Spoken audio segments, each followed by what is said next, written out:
Allahumma salli ala Sayyidina Muhammadin wa ala alihi wa sahabatihi ajma'in amma ba'd.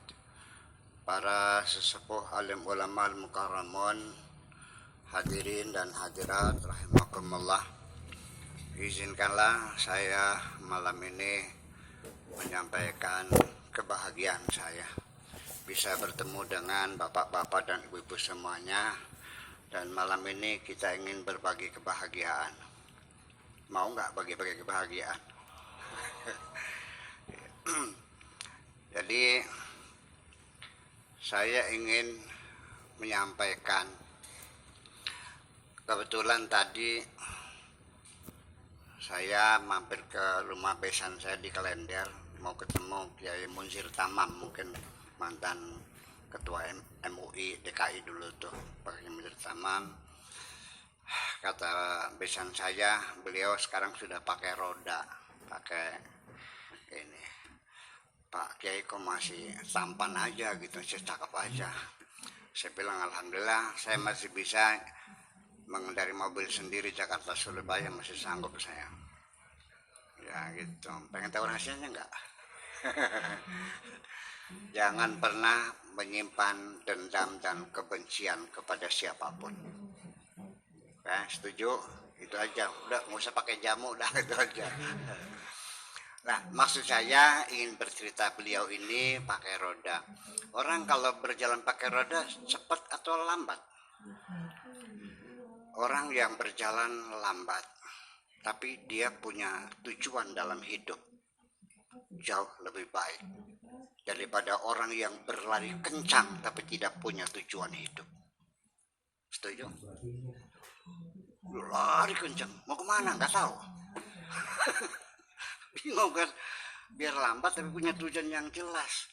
Nah, itulah makanya pelajaran pertama dalam ilmu hadis itu adalah pelajaran niat lah. Wa innamal likulli imri'in ma nawa. Orang itu tergantung kepada niatnya, kepada tujuannya. Faman kanat hijratuhu ilallah wa rasulih, kalau dia tujuannya kepada Allah Rasulnya, fa hijratuhu ilallahi wa rasulih, hijrahnya kepada Allah dan Rasulnya. Faman kanat hijratuhu lidunya yusibuha, kalau hijrahnya untuk mendapatkan dunia, awim ratin yang kehwa, atau tujuannya untuk mencari perempuan untuk dikawini, fa hijratuhu ila ma hajara ilaih, maka dia akan berhijrah ya sesuai dengan niatnya. Jadi sesungguhnya hidup ini akhirnya tergantung kepada niat kita. Artinya orang yang bisa menikmati hidup ini ketika hidup punya tujuan. Kalau nggak punya tujuan, dia tidak akan pernah merasakan kebahagiaan. Itu. Nah, kemudian sebelum kita bicara lebih jauh, kita pahami niat itu apa sesungguhnya. Niat itu adalah keteguhan hati kita untuk mencapai sesuatu tujuan dalam hidup ini. Ada yang kita citakan, ada yang diinginkan, ada yang ditargetkan. Untuk menuju sana tentunya perlu persiapan-persiapan. Kita nggak usah capek-capek. Begitu hati saya besok mau ke Cipinang, ke Bembem, otak saya langsung menginstruksikan seluruh jaringan saraf saya. Betul, dokternya berdokter, betul nggak? Secara otomatis langsung diregulasi. Akhirnya baju yang mau dipakai mana, yang belum disetrika, sepatu yang kotor disemir dulu, uang dihitung, betul nggak? Bensin full tank, ban yang tadinya kurang balance dibalance dulu, oli dilihat sudah diganti dulu. Bayangkan 1000 macam tugas diselesaikan dulu untuk tujuan mau ke Jakarta, betul nggak? Jadi tidak mungkin seseorang akan bergerak kalau dia tidak punya tujuan. Nah, kalau orang tidak punya tujuan, kapan dia merasa bahagia? Nggak bakalan. Apa yang disenangi? Sebab sesuatu hidup ini merasa bahagia kalau apa yang kita inginkan berhasil. Disitulah tempatnya kita merasakan kebahagiaan, betul nggak? Kalau orang nggak punya tujuan, apa hasilnya? Nggak ada. Memang dengan tujuan kok. Jadi semuanya sendiri itu kembali kepada tujuan yang awal.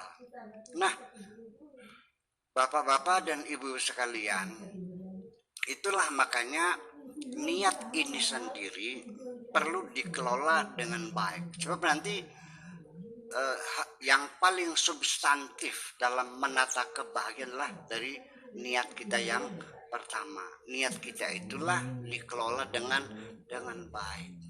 Satu, niatnya yang jelas. Lu maunya apa? Sebab apapun yang terjadi di alam dunia ini, sebelum tercipta menjadi bentuk materi, itu sudah dicipta lebih dulu dalam imajinasi kita. Ibu-ibu tahu Hotel Indonesia? Sebelum itu terwujud, itu sudah tercipta dulu dalam imajinasi sang arsitek, betul nggak? Disitulah dia menggambar Hotel Indonesia, panjang berapa, lebar berapa, tinggi berapa, berapa tingkat, pintunya warnanya apa, lantainya keramik atau marmer atau tehel, klosetnya warnanya apa, semuanya tercipta dalam pikirannya. Itulah kalau dalam ketuhanan, bahwa itulah yang disebut dengan iradah. Innama amruhu idza arada syai'an ayyaqula. Kalau Allah menghendaki sesuatu, tinggal mengatakan. Nah, apa yang ada dalam imajinasi kita ini baru akan tercipta kalau sudah kita komunikasikan. Betul nggak? Saya mau bikin hotel. Nih, gambarnya begini. Biayanya sekian, plafonnya sekian, dan seterusnya dan seterusnya. Nah, maka itu dulu yang jelas, tetapi nanti di kemudian hari kita mesti sadar bahwa kita mungkin di ruangan ini punya niat yang baik semua kok.